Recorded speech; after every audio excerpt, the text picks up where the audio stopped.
पढ़ी कक्षा 12वीं। पाखी एक मल्टीनेशनल कंपनी में काम करने के साथ सोशल एक्टिविस्ट भी होती है, जो ऑफिस खत्म होने के बाद शाम को घर आकर जरूरतमंद छोटे बच्चों को फ्री में पढ़ाती है। उसकी इस खूबी से बाकी लोगों के साथ सास भी बहुत खुश होती है। तुम सच में बहुत अच्छा काम कर रही हो बेटा, बस ध्यान रखना बच्चे आधे रास्ते में कहीं भटक ना जाए। भटकने से मेरा मतलब सिर्फ गलत काम करना नहीं है। कोई घर की जरूरत के लिए नौकरी करने लगे या किसी के घर वाले उसकी शादी करा दे, ये भी तो मंजिल से भटकना ही होता है ना। वाह मम्मी, मुझे नहीं पता था कि आप पढ़ाई को लेकर इतनी पर्टिकुलर हो। पर फिक्र मत कीजिए, इनके साथ ऐसा कुछ नहीं होगा। बहू की बात पर मुस्कुराकर सास चली जाती है और पाखी बच्चों को पढ़ाने में बिजी हो जाती है। उसी रात पाखी और विराट साथ बैठकर बातें कर रहे होते हैं, जिसमें बहू सास की पढ़ाई को लेकर नजरिए का विराट के सामने जिक्र करती है। हाँ, मुझे सब पता है, ऐसे ही नहीं ये नालायक लड़का इतना पढ़ लिया। वो मम्मी ही तो है जिन्होंने बचपन से खाना खाया या नहीं से ज्यादा पढ़ाई की या नहीं पूछ पूछ कर मुझे इतना पढ़ने पर मजबूर कर दिया। वो हमेशा मुझे पढ़ाई और सेल्फ इंडिपेंडेंट होने की इम्पोर्टेंस याद दिलाती रही, और आज मेरी ये सरकारी नौकरी, इतनी अच्छी पोस्ट, उसी का तो नतीजा है। वाह, अगर मम्मी इतनी पढ़ी लिखी है तो कोई जॉब क्यों नहीं करती, और अगर जॉब नहीं करती तो मेरे साथ बच्चों को ही पढ़ा ले। तुम्हें किसने बोला कि मम्मी पढ़ी हुई है? उन्होंने तो अपनी 12th क्लास भी पूरी नहीं की। उससे पहले ही नाना जी ने मम्मी की शादी करा दी। शायद इसलिए पढ़ाई और अपने पैरों पर खड़े होने को लेकर उनकी सोच ऐसी है, क्योंकि वो खुद ये सब करना चाहती हो। पत्नी की बात सुन के विराट भी सोच में पड़ जाता है। दोनों मिलकर प्लान बनाते हैं और अगले दिन बच्चों को पढ़ाते हुए पाखी उनके पास एक कुर्सी एक्स्ट्रा लगा देती है। ये एक कुर्सी ज्यादा किसके लिए लगाई है बेटा? कोई नया बच्चा आने वाला है क्या? हाँ जी, आज से मेरी एक नई बच्ची मेरे पास, यानी कि मेरी सास दोबारा पढ़ाई शुरू करने वाली है। अरे क्या पागल जैसी बात कर रही है? भला ये भी मेरी कोई उम्र है बच्चों के बीच बैठकर पढ़ने की? तू बस ना इनके भविष्य पर ध्यान दे, मुझ पर नहीं। मम्मी, सीखने की कोई उम्र नहीं होती, बस इच्छा होती है, और मुझे पता है कि आपके अंदर वो इच्छा आज भी जिंदा है। अरे तू बस अपने काम और इन बच्चों पर ध्यान दे। यहाँ बस सबको बोलने से मतलब है, किसी को नहीं सोचना। अगर बात बाहर निकली तो समाज क्या सोचेगा और परिवार का कितना नाम बदनाम होगा। मम्मी, आपने पापा और इस परिवार के बारे में बहुत सोच लिया। सबकी खुशियों के लिए अपने सपने बहुत कुर्बान कर दिए। अब ये वक्त अपने पर ध्यान देने का है। और जिस समाज की आप बात कर रही हो ना, उसकी तो आदत है हर कामयाब होते इंसान पर पत्थर मारने की।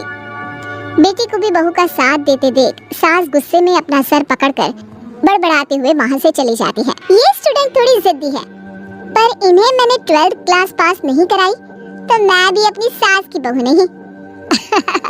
ये देखने में तो मजा ही आ जाएगा। इसी के साथ पति पत्नी मिलकर सास को पढ़ाने के मिशन पर लग जाते हैं, लेकिन सास उनकी हर कोशिश को नाकाम कर देती है। एक शाम विराट अपनी मम्मी के लिए 12th क्लास की बुक्स लेकर आता है, जिन्हें देखकर इस बार सास का गुस्सा उन दोनों पर मानो फूट ही पड़ता है। अरे तुम दोनों का दिमाग खराब हो गया है क्या, जो ये बेवजह की जिद पकड़े बैठ गए हो? मैंने एक बार बोल दिया ना मुझे कोई पढ़ाई नहीं करनी। इसके बाद मेरी पढ़ाई को लेकर मुझे घर में कोई जिक्र नहीं चाहिए। पोता पोती पकड़ने की उम्र में किताबें पकड़ूंगी तो अच्छी लगूंगी क्या? अरे परिवार का मजाक बन जाएगा। मम्मी, पोते पोती आप पढ़ने के बाद भी तो खिला सकती हो। और रही मजाक बनाने वाले लोगों की बात, तो उनके पास खुद का कोई सपना होता नहीं, इसलिए दूसरों की उड़ान रोकने की कोशिश करते रहते हैं। बस एक बार माँ, आप कोशिश तो करो। अगर अच्छा नहीं लगा तो हम दोबारा कभी नहीं बोलेंगे। बेटी की बात सुनकर माँ सोच में पड़ जाती है और ये सोचती है कि थोड़े दिन पढ़ लेती हूँ और उसके बाद पढ़ने में अच्छा नहीं लग रहा, ये बोलकर मना कर दूंगी। ऐसी प्लानिंग बनाकर वो पढ़ने के लिए तैयार हो जाती है। मौके का फायदा उठाकर तुरंत वे लोग सास का ओपन से 12th में एडमिशन करा देते हैं। मम्मी, आज से आपकी सारी जिम्मेदारी मेरी। अब तो आपका नाम टॉपर की लिस्ट में आने से कोई नहीं रोक सकता। ये मेरे सीधे बच्चे, इन्हें अंदाजा भी नहीं कि माँ का प्लान क्या है। पाखी सास को पढ़ाना शुरू करती है। दिन बीतते हैं, जिसमें धीरे धीरे सास भी कंफर्टेबल होने लगती है।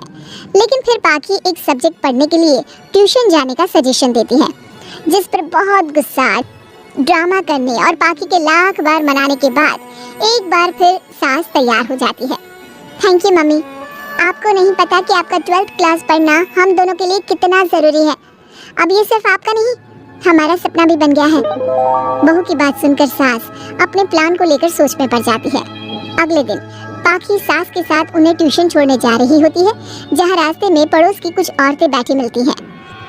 अरे वाह विराट की मम्मी, तुम्हारा इस उम्र में पढ़ाई का कौन सा भूत जाग गया?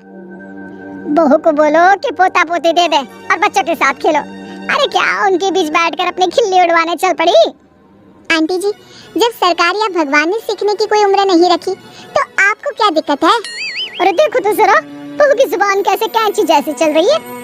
अब सास घर संभालने की जगह इन सब चीजों पर ध्यान रखेगी तो बहू के तो ये हाल होनी ही है ना। देखा बहू, इसलिए बोलती थी, अरे खाली दिमाग वालों से बहस नहीं करनी चाहिए, क्योंकि वो जब भी मुंह खोलेंगे गू ही बोलेंगे। उदाहरण तो तुमने अभी देख लिया। वैसे बहन, मैं तो अपना सपना पूरा कर लूंगी, लेकिन क्या यहाँ बैठकर पंचायत करने के अलावा तुम लोगों का कोई दूसरा सपना भी है? सारी औरतें चुप हो जाती हैं और सास बहू चले जाते हैं। अब सास के अंदर पढ़ने की इच्छा जाग उठती है और वो अपना प्लान छोड़ मन लगाकर पढ़ाई करना शुरू कर देती है। देखते ही देखते 1 साल बीतता है और बोर्ड एग्जाम शुरू हो जाते हैं। मम्मी, एग्जाम के लिए जाने से पहले जल्दी से ये दही शक्कर खा लो। अरे चल पागल, ये सब बच्चों के लिए होता है। अभी आप भी हमारे लिए स्कूल में एग्जाम देने वाली बच्ची ही तो हो।